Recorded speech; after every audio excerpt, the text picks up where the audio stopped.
Movie की शुरुआत में हम एक बाप बेटी की जोड़ी को पश्चिमी नॉर्वे में ट्रोल पहाड़ियों पर चढ़ते हुए देखते हैं। हाइकिंग करना उन दोनों की हॉबी है। जब वो दोनों उस पहाड़ की सबसे ऊंची चोटी पर पहुंचे, तब पिता, जिसका नाम टोबियास है, उसने अपनी बेटी नोरा को ट्रोल्स की एक पौराणिक कहानी सुनाई। उन्होंने बताया कि ट्रोल्स पौराणिक जीव थे जो कई हजार साल पहले पृथ्वी पर घुमा करते थे, लेकिन एक दिन जब वो सूरज की रोशनी के संपर्क में आए, तब वो सभी अचानक पत्थर में बदल गए। टोबियास, जो कि एक प्रसिद्ध लोक गीतकार है, बताता है कि ट्रोल्स अभी भी नॉर्वे के पहाड़ों पर घूमते हैं, और ये सुनकर नोरा भी काफी उत्साहित हुई। फिर हम 20 साल बाद का समय देखते हैं, और अब नोरा का जो विश्वास जादू और चमत्कार में था, उसकी जगह अब विज्ञान ने ले ली थी। और अब वो एक पैलेंटोलॉजिस्ट, यानी कि पृथ्वी पर मौजूद हजारों लाखों साल पहले जो जीव रह चुके हैं, पृथ्वी की मिट्टी की जांच करके वो उनका पता लगाती थी। और एक आर्कियोलॉजिकल साइट पर पिछले 6 महीनों से काम करने के बाद आखिरकार नोरा को एक रहस्यमय जीवाश्म के अंश मिले। ये देखकर वो बहुत खुश हुई कि फाइनली उसकी मेहनत रंग लाई, और उसने अपनी टीम के साथ इस खोज का जश्न मनाया। वहीं पास के डोरे पहाड़ों पर मेट्रो स्टेशन बनने का निर्माण कार्य काफी तेजी से चल रहा था। उसके लिए वर्कर्स पहाड़ों को खोदने और वहां रास्ता बनाने के लिए पहाड़ों में बॉम्ब सेट कर रहे थे। वहीं पास में प्रकृति को बचाने वाले कार्यकर्ताओं की भीड़ थी, जो नारेबाजी करते हुए सरकार से पहाड़ों को नष्ट न करने के लिए कहते हुए इस कंस्ट्रक्शन वर्क का विरोध कर रहे थे। लेकिन उन कार्यकर्ताओं को इग्नोर करते हुए वहाँ के चीफ ने सारे बॉम्ब सेट किए और अगले ही पल विस्फोट करके पहाड़ों के टुकड़े टुकड़े कर दिए। इसके बाद वो चीफ और उसके लोग उस डोबरे गुफा को देखने उसके अंदर गए, लेकिन तभी उन्हें काफी तेज गर्जना सुनाई दी, और थोड़ी ही देर बाद उन्होंने महसूस किया कि उनके नीचे की जमीन हिल रही थी, और हजारों साल पुराना पौराणिक जीव उस पहाड़ के गर्भ से बाहर निकला।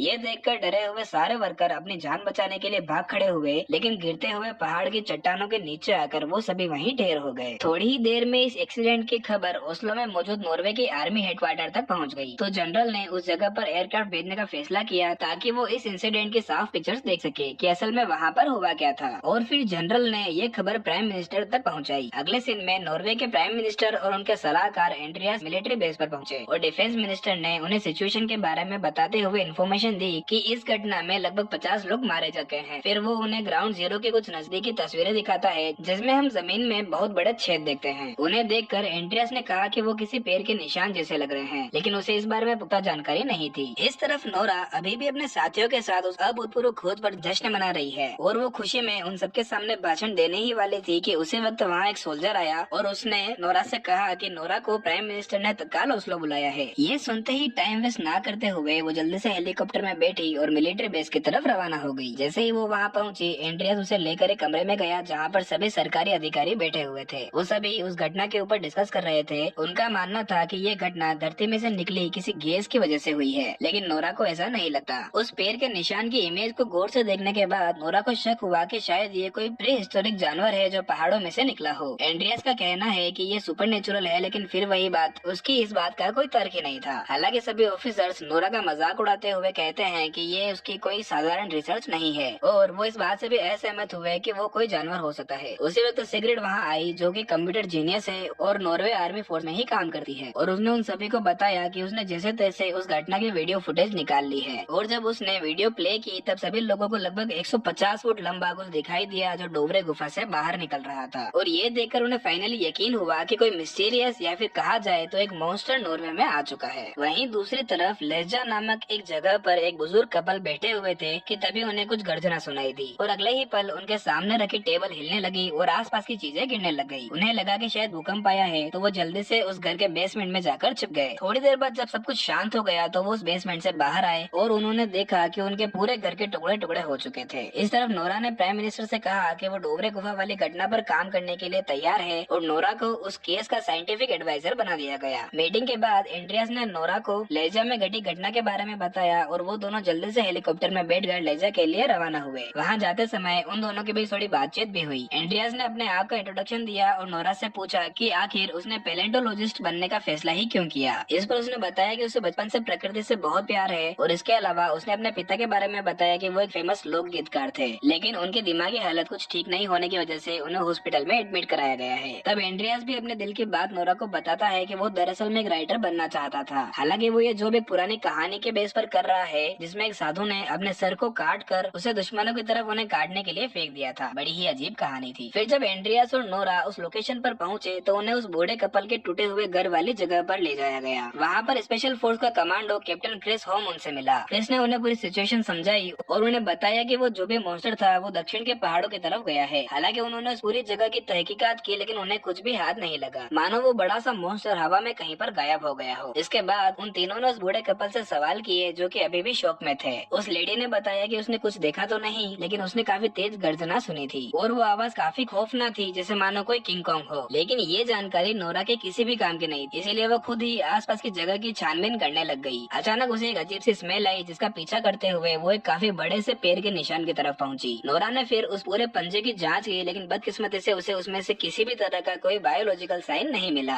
ऐसा लग रहा था जैसे वो जो भी मॉन्स्टर है वो कोई जीवित प्राणी है ही नहीं। और क्योंकि अब नोरा को किसी भी तरह का कोई सबूत नहीं मिला था, इसीलिए उसने अपने पिता की मदद लेने का फैसला किया, जो कि कहीं दूर पहाड़ पर अकेले रह रहे थे। नोरा, कैप्टन क्रिस और एंड्रियास अपने हेलीकॉप्टर में उस पहाड़ की तरफ निकल गए। हालांकि शुरू में उन लोगों को देखकर टोबियास काफी गुस्सा हुआ, लेकिन अगले ही पल वो शांत हो गया और उन्हें अपने घर में बुलाया। हैरानी की बात है कि इतने साल गुजर जाने के बाद भी टोबियास अभी तक पौराणिक जीव जिन्हें ट्रोल्स कहा जाता है उन पर रिसर्च कर रहा था। थोड़ी देर बाद उन लोगों ने टोबियास को सिगरेट द्वारा निकाले गए इंसिडेंट की वीडियो दिखाई। वो देखते ही टोबियास बड़बड़ाने लगा कि वो यहीं पर मौजूद है। ये सुनकर नोरा ने ट्रोल्स के होने का साइंटिफिक प्रूफ मांगा, न कि कोई सुनी सुनाई पौराणिक कथा जो उन्हें ये बताए कि आखिर उनका सामना किससे हुआ है। हालांकि फिर भी टोबियास अपनी बात पर अड़ा हुआ कहता है कि नॉर्वे में ईसाईकरण लागू होने के बाद से ट्रोल्स विलुप्त हो गए। टोबियास ने ये भी कहा कि वो इस सच को साबित करता उसके पहले ही उसे पागल घोषित कर दिया गया था। फिर उसने अपना बैग उठाया और उनसे कहा कि चलो तुम सभी को एक एडवेंचर पर लेकर चलो। फिर नोरा और उसके साथी टोबियास के साथ किसी जगह पर जाने के लिए निकल गए और जैसे ही वो वहाँ पहुँचे कि टोबियास चारों तरफ बड़ी ही उत्सुकता के साथ देखने लग गया। उसने नोटिस किया कि वो जगह पूरी तरह से बदल चुकी थी। उसी वक्त नोरा को वही अजीब सी स्मेल आई जिसे वो हाइपर नेचर कह रही थी। और जब उसने उस जगह का मुआयना किया कि तभी अचानक उसके पीछे एक बहुत बड़ी आकृति उठ खड़ी हुई और वो एक विशाल ट्रोल था जिसने पिछले कई सालों से खुद को एक पहाड़ के रूप में ढाल रखा था। एंड्रियास और क्रिस ने भी ट्रोल को नोटिस किया और जल्दी से अपने हेलीकॉप्टर स्टार्ट किए और जल्दी से वो सभी वहाँ से सही सलामत निकल गए और एक सुरक्षित जगह पर पहुँचने के बाद वो इंटरनेट पर लाइव गए और उस वीडियो को ओस्लो में मौजूद सरकारी अधिकारियों को भी दिखाया। ये देखकर सभी लोगों को ट्रोल्स के होने का पूरा विश्वास हो गया। अगले ही पल प्राइम मिनिस्टर ने कैप्टन क्रिस की देखरेख में मिलिट्री फोर्स तैयार की और जल्द ही ढेर सारे सोल्जर्स वहाँ इकट्ठे हो गए और उस विशाल ट्रोल को हराने की तैयारी करने लग गए। हालांकि उनकी सारी कोशिशें नाकाम रही क्योंकि ट्रोल को उनके हथियार से कोई फर्क ही नहीं पड़ रहा था। ट्रोल के पास रीजनरेशन पावर्स थी और वो अपने शिकार को उसके खून की गन से ढूंढ सकता था। जब ट्रोल ने कई सोल्जर्स को मार दिया तब टोबियास उस विशाल जीव को शांत करने आगे आता है। सभी सोल्जर्स थोड़ी देर के लिए रुके और शुरू में टोबियास ट्रोल को शांत करने में कामयाब हो भी गया, लेकिन उसी वक्त आर्मी का एक दूसरा व्हीकल आ गया और उसने ट्रोल पर अंधाधुंध फायरिंग शुरू कर दी। इस वजह से ट्रोल ने उस व्हीकल को ही तबाह कर दिया और टोबियास उस ट्रोल की पूंछ से टकराकर दूर जमीन पर उछलकर गिर पड़ा। हालांकि टोबियास नोरा से कुछ कहना चाहता था, लेकिन कुछ कहने से पहले ही उसकी डेथ हो गई। फिर उस रात को दुखी नोरा ने उसके पिता द्वारा लिखे गए नॉवेल्स को पढ़ा ताकि वो ट्रोल्स को और अच्छे से समझ सके और उसे रोक सके। घंटों पढ़ने के बाद उसे पता चला कि ट्रोल्स चर्च पर लगी घंटियों से नफरत करते हैं और इसीलिए वो उनके ऊपर पत्थर फेंका करते थे। बाद में उसने ये खबर अधिकारियों को बताई ताकि इसका उपयोग करके ट्रोल को काबू करने में आसानी हो सके। हालांकि डिफेंस मिनिस्टर को ये आइडिया कुछ खास पसंद तो नहीं आया, लेकिन क्योंकि उनके पास कोई दूसरा रास्ता नहीं था इसीलिए उनके जनरल और प्राइम मिनिस्टर ने नोरा की बात मान ली। अगले सीन में हम 4 मिलिट्री हेलीकॉप्टर्स को ट्रोल की तरफ बढ़ते हुए देखते हैं, जिन पर काफी बड़ी चर्च की घंटी बंधी हुई थी। शुरू में उनका प्लान काम कर गया और इससे ट्रोल थोड़ा कमजोर पड़ने लगा, लेकिन थोड़ी ही देर बाद ट्रोल को इसकी आदत हो गई और उसने गुस्से में उन हेलीकॉप्टर्स को भी तबाह कर दिया। और इस तरह से चर्च की घंटी के साथ मॉन्स्टर पर हमला करने का नोरा का यह प्लान भी फेल हो गया और इस प्लान की वजह से उन्हें कई ज्यादा नुकसान हुआ। और उसी समय न्यूज चैनल वालों ने भी इस स्टोरी को उठा लिया और दुनिया भर में ये न्यूज फैल गई। इसके बाद प्राइम मिनिस्टर ने टीवी पर स्पीच देते हुए लोगों को शांत रहने के लिए कहा। उन्होंने अपने लोगों से माफी मांगते हुए शहर में आपातकाल की स्थिति की घोषणा कर दी और ओस्लो और इसके आसपास के सभी इलाकों में रहने वाले लोगों को जल्दी से वो जगह खाली करने के लिए कह दिया, क्योंकि ट्रोल उसी तरफ आगे बढ़ रहा था। वहीं दूसरी तरफ नोरा का प्लान फेल होने की वजह से उसे उसके पद से हटा दिया गया और वहीं एंड्रियास को खबर मिली कि सरकार उस ट्रोल को नष्ट करने के चक्कर में पूरे ओस्लो शहर को ही ब्लास्ट करने वाली है। हालांकि एंड्रियास उन्हें रोकना चाहता था, लेकिन उसके पास इतनी पावर्स नहीं थी और इसीलिए उसने अपने पद से इस्तीफा दे दिया और फिर नोरा और एंड्रियास हेडक्वार्टर से बाहर चले गए। देखते ही देखते हजारों लोग शहर छोड़ने के लिए सड़क पर कतार में लग गए। एंड्रियास और नोरा भी उनमें शामिल थे। नोरा दुखी थी क्योंकि वो ट्रोल वाले समस्या को सुलझा नहीं पाई थी और फिर उसने आखिरी बार अपने पिता के नोवेल को फिर से पढ़ने का फैसला किया और फाइनली उसे एक क्लू मिल गया। नोरा ने नोटिस किया कि उस नोवेल में कई जगह पर एक वर्ड सेंडिंग लिखा हुआ है। एंड्रियास ने उसे बताया कि सेंडिंग असल में ओस्लो के रॉयल पैलेस में रहने वाला प्रिंस है जो कि शहर का सबसे अमीर आदमी है। ये सुनते ही नोरा ने रॉयल पैलेस जाने का फैसला किया, इस उम्मीद में कि वहाँ पर उन्हें कोई क्लू जरूर मिल जाएगा। थोड़ी देर बाद वो दोनों पैलेस पर पहुँच जाते हैं, जहाँ उनकी मुलाकात रिकर्ड सिंडिंग से हुई, जो कि उनके आने का इंतजार ही कर रहा था। वो उन्हें अंदर ले गया और नॉर्वे में मौजूद ट्रोल्स के सच से फाइनली पर्दा उठा ही दिया और ये पता चला कि टोबियास शुरू से सही था और ये ट्रोल्स पौराणिक जीव वास्तव में नॉर्वे की जमीन पर रहा करते थे। फिर नोरा और एंड्रियास को पैलेस में मौजूद अंडरग्राउंड टनल में ले जाया गया, जहाँ पर सिंडिंग ने बताया कि उसने और दूसरे बड़े अधिकारियों ने उनके रहस्य को छिपाने के चक्कर में टोबियास की जिंदगी बर्बाद कर दी। जब नोरा के पिता सच के काफी करीब पहुँच गए, तब सिंडिंग ने खुद टोबियास को मेंटल हॉस्पिटल भेज दिया ताकि वो सीक्रेट को बचा कर रख सके। और वो सीक्रेट था वहाँ अंडरग्राउंड में मौजूद ट्रोल फैमिली के बचे हुए कंकालों का। रॉयल पैलेस ट्रोल के राजा की गुफा के ऊपर बनाया गया था। उन लोगों ने ट्रोल के परिवार को खत्म करके उसे वहीं गुफा में मरने के लिए छोड़ दिया था। और यहाँ हमें पता चला कि जो ट्रोल पूरे देश में भटक रहा है, वही असल में ट्रोल्स का राजा है और वो ओस्लो की तरफ इसीलिए जा रहा है क्योंकि वो फिर से अपने परिवार के पास अपने घर जाना चाहता है। सेंडिंग ने आगे बताया कि ट्रोल्स के लिए उसके परिवार से बढ़कर और कुछ भी नहीं होता और जब नॉर्वे में ईसाईकरण हुआ, तब ट्रोल के राजा को डोवरे के पहाड़ों पर कैद कर लिया गया था और जब हाल ही में वहाँ पर कंस्ट्रक्शन ब्लास्ट हुए, इस वजह से वो बाहर निकल गया और अब वो ओस्लो अपने बच्चों के पास जा रहा है। ये सच सुनकर नोरा और एंड्रियास हैरान रह गए और जब उन्होंने उन कंकाल के अवशेषों को देखा तो वो और भी ज्यादा डर गए और जब नोरा ने उन कंकाल पर यूवी लाइट डाली तो वो बोन्स गलने लग गई। तब नोरा को रियलाइज हुआ कि ट्रोल्स रोशनी में कमजोर पड़ जाते हैं और उसे एक आइडिया आया। फिर नोरा ने सेंडिंग से उसके पास मौजूद सबसे बड़ी गाड़ी की मांग की और सेंडिंग ने उसे उसकी रानी की फेवरेट ट्रक दे दी। इसके बाद उसने कैप्टन क्रिस से संपर्क करके प्लेन के बारे में बताया। वो ट्रोल किंग को बड़ी बड़ी यूवी लाइट से चारों तरफ से घेरना चाहती है। इस पर क्रिस ने अपने साथियों को ट्रोल को पकड़ने का जाल बनाने के लिए कह दिया। इस तरफ एंड्रियास ने सिगरेट से मदद मांगी, जो कि वही कंप्यूटर जीनियस है, और सिगरेट से ओस्लो पर होने वाले बॉम्ब ब्लास्ट को थोड़ी देर डिले करने के लिए कह दिया। और सिगरेट ने सिस्टम हैक करके फाइटर प्लेन को उस मॉन्स्टर पर फायरिंग करने से रोक दिया। और फिर ओस्लो को बचाने के लिए नोरा और एंड्रियास ने उनके अगले कदम को शुरू किया। उन्होंने अपने ट्रक के पीछे रखी किसी चीज पर से कपड़ा हटाया और उसमें हमने ट्रोल के बच्चे का कंकाल देखा, जो वो रॉयल पैलेस से ले आए थे। फिर वो उस ट्रक को शहर से बाहर ले जाकर ट्रोल को अपनी ओर आकर्षित करने की कोशिश करते हैं ताकि वो उसे यूवी लाइट वाले जाल के पास ले जा सके। थोड़ी देर बाद ट्रोल की नजर उसे कंकाल पर पड़ी और उसे समझ आ गया कि अब उसकी फैमिली में कोई भी नहीं बचा है। ये देखते ही ट्रोल गुस्से में नोरा और एंड्रियास के पीछे पड़ गया और उन पर हमला करने लगा। वहीं दूसरी तरफ सिगरेट मिसाइल सिस्टम को हैक कर रही थी कि तभी उसे पकड़ लिया गया, लेकिन फिर जनरल ने उनके इस मिसाइल प्लेन को बीच में ही बंद कर दिया क्योंकि उस जगह पर और आसपास में ढेर सारे लोग मौजूद थे। इस तरफ नोरा और एंड्रियास जैसे तैसे ट्रोल को उस यूवी लाइट जाल वाली जगह तक लाने में कामयाब हो गए और फिर ज्यादा समय बर्बाद ना करते हुए कई सारे मिलिट्री व्हीकल्स ने ट्रोल को चारों तरफ से घेर कर उस पर यूवी लाइट्स डाल दी। फाइनली उनका ये प्लान काम कर गया और ट्रोल धीरे धीरे जलकर मरने लगा। हालांकि उसकी ये हालत देखकर नोरा को उस पर दया आई और उसे रियलाइज हुआ कि उन्हें ट्रोल को नहीं मारना चाहिए और उसने उन सभी यूवी लाइट्स को बंद करके ट्रोल को बचाने की कोशिश की। फिर उसने ट्रोल से कहीं दूर पहाड़ों पर चले जाने की विनती की ताकि वो वहाँ पर सुरक्षित रह सके, लेकिन बदकिस्मती से अब काफी देर हो चुकी थी और अगले ही पल वहाँ पर सूर्योदय हो गया और सूरज की रोशनी पड़ते ही ट्रोल किंग ढेर हो गया। नोरा ट्रोल के पास गई और उसे प्यार से टच किया, लेकिन अगले ही पल ट्रोल पूरी तरह से पत्थर में बदल चुका था। इधर सभी लोग खुश हो रहे थे, वहीं नोरा और एंड्रिया सोचते हैं कि हो सकता है इसी तरह के और ट्रोल्स नॉर्वे के पहाड़ों पर छिपे हुए हो।